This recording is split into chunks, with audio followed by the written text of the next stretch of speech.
Hello friends, कैसे हो आप लोग। तो आज की वीडियो में हम बात करेंगे आपके सीटेट के एग्ज़ाम के बारे में। जो आपका सीटेट के एग्ज़ाम होने वाला है 14 और 15 दिसंबर को।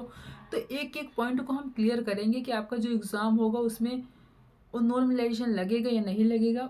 जो आपका पेपर होगा आपका ऑनलाइन मोड पे होगा या ऑफलाइन मोड पे होगा, ये सारे डाउट आपके मन में चल रहे होंगे। अभी हम इसको क्या है डिस्कस करेंगे, बिल्कुल अच्छे से डिस्कस करेंगे, ठीक है। उससे पहले अगर आप मेरे चैनल पे पहली बार आए हो तो चैनल को लाइक कर देना, सब्सक्राइब कर देना और शेयर कर देना, ठीक है। और एक बात और, मैं आपको डेली करंट अफेयर्स के क्वेश्चन अपने यूट्यूब चैनल पर करवाती हूँ। डेली बिल्कुल सटीक आपके करंट अफेयर्स के क्वेश्चन होते हैं। आप अगर जो लोग भी कॉम्पिटेटिव एग्जाम की तैयारी कर रहे हैं तो अपने चैनल को क्या है सब्सक्राइब कर देना, क्योंकि आपको यहाँ से बिल्कुल अच्छे और बिल्कुल सटीक करंट अफेयर्स के क्वेश्चन मिलते हैं, ठीक है। तो चलिए हम बात कर लेते हैं आपके सीटेट के एग्जाम के बारे में। जो आपका एडमिट कार्ड है, देखो आपका सीटेट का एडमिट कार्ड जो है वो आपका आ गया है। 3 दिसंबर को आ गया था। उसको डाउनलोड कैसे करना है बिल्कुल स्टेप वाइज मैंने आपको बता दिया था। आई होप आप सब लोगों ने अपने एडमिट कार्ड क्या है डाउनलोड कर लिया होगा, जो आपका प्री एडमिट कार्ड है। अब रही फाइनल वाले एडमिट कार्ड के बारे में, आपका 2 दिन पहले आएगा एग्जाम से पहले। अगर आपका 15 को है 13 को आएगा, अगर आपका 14 को है तो 12 को आएगा, ठीक है। आपका एग्जाम कार्ड आएगा तो वहाँ सब डाउनलोड कर लेना। अब उसमें रही एग्जाम सेंटर की बात, ठीक है। प्रॉपर तो है नहीं उसमें एग्जाम सेंटर, बस इतना है कि हमारा किस सिटी में पड़ा है एग्जाम, और या नॉर्थ ईस्ट वेस्ट साउथ यहाँ पर कहाँ पड़ा हमारा एग्जाम सेंटर है। तो इसमें बस इतना आपका शो हो रहा है। बाकी जो आपको बिल्कुल शो होगा, बिल्कुल प्रॉपर जो एड्रेस होगा एग्जाम सेंटर का, आपका फाइनल वाले में ही दिखेगा कि हमारा बिल्कुल प्रॉपर कहाँ पर है आपका एग्जाम सेंटर, ठीक है। तो आप जब 2 दिन पहले आएगा तब वहाँ से देख लेना। अब हम बात कर लेते हैं कि अब आप कहोगे, मन में डाउट होगा कि हमारे एग्ज़ाम कितना है। 2 दिन है ना, एक 14 को है एक 15 को, 2 दिन हमारे एग्ज़ाम है। तो क्या ऑनलाइन होगा? जब हमारे एग्ज़ाम हमारा 2 दिन पड़ रहा है तो ऑनलाइन होगा? नहीं, बिल्कुल भी नहीं। आपका ऑनलाइन एग्ज़ाम नहीं होगा, बिल्कुल ऑफलाइन आपका एग्ज़ाम होगा। और हमारा सीट पर एग्ज़ाम होगा उसी पर होगा, ठीक है। ऑनलाइन आपका एग्ज़ाम बिल्कुल भी नहीं होगा। पहले जब आपका सीटेट का एग्ज़ाम हुआ था ऑनलाइन थे, क्योंकि कितने दिन आपके एग्ज़ाम चले थे, 14 या 15 दिन एग्ज़ाम चले थे। तो आपका ऑनलाइन तो था, क्योंकि उस तब ज़्यादा शिफ्ट थी आपके, तब चले थे ऑनलाइन थे। लेकिन इस बार इसका मतलब ये नहीं है कि 2 दिन आपका एग्जाम है तो ऑनलाइन होगा। ऑफलाइन एग्जाम इस बार भी है। इस बार ऐसा इसलिए हो गया आपका 2 दिन एग्जाम, क्योंकि इस बार कैंडिडेट्स क्या है ज़्यादा लोग हैं, ठीक है। जिन लोगों ने फॉर्म फिलअप कर रखा है आपके सीटेट का, वो बहुत ज़्यादा लोग हैं। इसलिए आपका 2 दिन कर दिया गया है कि आपका 14 को भी होगा, 15 को, सैटरडे और संडे दोनों आपके एग्जाम होगा, क्योंकि कैंडिडेट्स क्या है ज़्यादा है। बाकी अदरवाइज का कोई रीज़न नहीं है कि आपका ऑनलाइन हो या नॉर्मल। और रही नॉर्मलाइजेशन की बात, वो तो आपका बिल्कुल भी नहीं लगेगा। आपका नॉर्मलाइजेशन नहीं लगेगा, ठीक है। आपका दोनों क्लियर हुआ। अब इसमें ये होता है कि अब जब आपका ऑनलाइन मोड है एग्ज़ाम, तो इसमें जब हमारा ऑनलाइन होता था एग्ज़ाम, तो इसमें क्या था कि सारे क्वेश्चन भी अलग, जितने शिफ्ट होते थे उतने क्वेश्चन भी अलग आपके सब चेंज हो गए आते थे। डेट वाइज के हिसाब से भी आपके चेंज होते थे, सारे क्वेश्चन चेंज होते थे। तो इस बार भी आपका ऑफलाइन है, ऑनलाइन नहीं है, ऑफलाइन है। लेकिन क्या है, क्वेश्चन क्या हमारे चेंज होके आएंगे, देखो, क्योंकि चेंज होके ज़रूर आएंगे आपके। ऐसा नहीं है कि आपका ऑफलाइन एग्ज़ाम है तो सारे सेम। जो आपका थोड़ा सा जो 14 तारीख को जो जिसका एग्ज़ाम रहेगा उसका थोड़ा सा हार्ड रहेगा, कि हाँ उनको नहीं पता चलेगा कि उनको कैसे पता चलेगा कि हाँ कितने क्वेश्चन। लेकिन जिनका 15 को एग्ज़ाम पड़ता है उनके लिए थोड़ा सा ईजी हो जाएगा, क्योंकि आप लोग जिनका 14 को एग्ज़ाम रहेगा उनसे क्या है, आप यूट्यूब चैनल पे देख सकते हो कि 14 तारीख का जो एग्ज़ाम था उसमें कैसे क्वेश्चन पूछे गए, कैसे आया कैसे नहीं, है ना। 15 तारीख वाले को जो रहेगा वो अपने का थोड़ा ईजी पड़ जाएगा। तो जब आपको 14 को एग्ज़ाम हो जाएगा तो मैं आपको जो आपका एग्ज़ाम जो आपका पेपर रहेगा वो बिल्कुल सॉल्व करवाऊंगी आपको। तो आप जो जिनका 15 को एग्ज़ाम है वो अपना देख लेना, अपना जैसे करना है वैसे कर लेना। अरे 14 तारीख वालों की बात, उनका क्या कर सकते हैं, अब उनको तो 14 को देना ही पड़ेगा। उनको तो हम बता नहीं सकते ना कैसे कैसे मतलब क्वेश्चन, क्योंकि आएगा तो 14 वालों को थोड़ा सा लेकिन इतना आपका चेंजेस नहीं, बस आपको लगेगा कि हमारे एग्जाम क्या है, हमारा हमें हार्ड लग रहा है। बट आपका हार्ड आएगा नहीं। जैसे आपका एग्जाम आता है, जैसे आपका 14 वालों को एग्जाम आएगा, ऐसे 15 बिल्कुल सेम आपका पेपर का लेवल जो रहेगा बिल्कुल सेम रहेगा। कोई चेंजेस देखने को नहीं मिलेगा, लेवल सेम रहेगा बिल्कुल। बस क्वेश्चन का आगे पीछे क्वेश्चन वही सेम रहते हैं।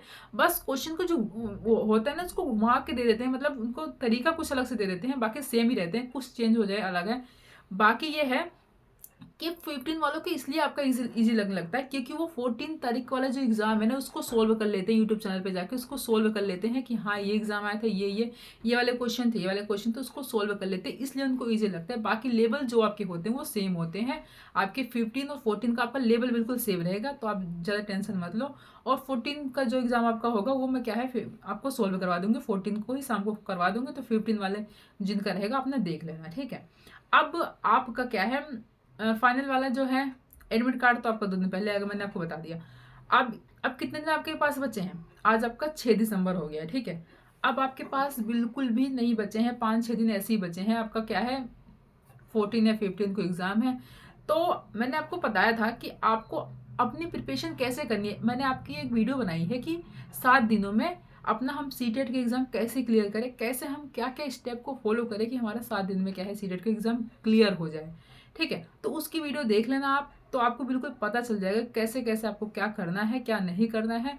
और उसमें मैंने सारी चीज़ें बताई थी, बस एक चीज़ मैं बताना भूल गई थी कि उसमें क्या, अभी मैं आपको बता रही हूँ, उसमें मैंने उसको देख लेना। उसके बाद एक लास्ट में पॉइंट बचता था जो मैं आपको नहीं बता पाई थी, भूल गई थी, तो अभी बता रही हूँ। उसमें क्या है कि आपको ना, जैसे कि आप एग्ज़ाम सेंटर में जैसे कि आप क्वेश्चन को सोल्व कर रहे हो, ठीक है। वैसे तो आपका OMR सीट पर होगा, तो आपको जब आप क्वेश्चन पढ़ रहे हो, ठीक है, क्वेश्चन जब आप पढ़ रहे हो बिल्कुल कोशिश करना क्वेश्चन को पूरा एंड तक पढ़ना, पूरा लास्ट तक क्वेश्चन को पढ़ना, पूरे क्वेश्चन को अटेम्प्ट करने के बाद ही क्या है आप बिल्कुल आंसर लगाना, ठीक है। उसको बिल्कुल ये मत करना कि जैसे कि आप बहुत से लोग होते हैं ना, बहुत से क्या छोड़ो, जब मैंने अपना सीटेट का एग्जाम दिया था ना, तभी जब मैंने क्वेश्चन को शुरुआत पढ़ती थी ना, मतलब एक दो क्वेश्चन भी हुआ था मेरे साथ, लेकिन ऐसा नहीं हुआ था। जब उसको क्वेश्चन को पढ़ा था ना, तो मेरे को ना शुरू में ही क्या है पॉजिटिव देखने को मिल गया था, क्वेश्चन में क्या है पॉजिटिव देखने को मिल गया था। तो मुझे ऐसा लगा कि ये पॉजिटिव देखने को मिल गया, क्वेश्चन क्या है पॉजिटिव है, तो इसका आंसर क्या हो जाएगा पॉजिटिव हो जाएगा। तो मैंने देख लिया उसको, क्या है मैंने पॉजिटिव टिक लगा दी। लेकिन जब बाद में मैंने, जब आपकी आंसर की आई थी, जब मैंने उसको मिला था, तब मेरे को एहसास हुआ कि हाँ ये ऐसे बहुत बड़ी गलती करी थी मैंने, उसको नहीं देखना था, पूरा क्वेश्चन को पढ़ना था। क्योंकि पहले तो शुरुआत में क्या है मेरे को पॉजिटिव देखने को मिला, मैंने लगा दिया, लेकिन जब लास्ट में मैंने देखा, वो जब मैंने देखा, जब अपना क्या कहते हैं मैं आंसर की मिला रही थी, तब देखा मैंने क्वेश्चन को, जब लास्ट तक पढ़ा तब देखा क्वेश्चन क्या पूछा था, नहीं में पूछा था, मतलब नॉट में पूछा था, क्वेश्चन नेगेटिव में पूछा था। तब क्वेश्चन जब नेगेटिव में पूछा था तो आंसर भी क्या है नेगेटिव में ही देना था मेरे को। तो इसलिए इसमें बहुत बड़ी गलती हो गई थी कि ऐसा। इसलिए आप लोग ऐसी गलती दोबारा मत करना, कि आप लोग को बोल रही हूँ क्वेश्चन को क्या है पूरा पढ़ना है।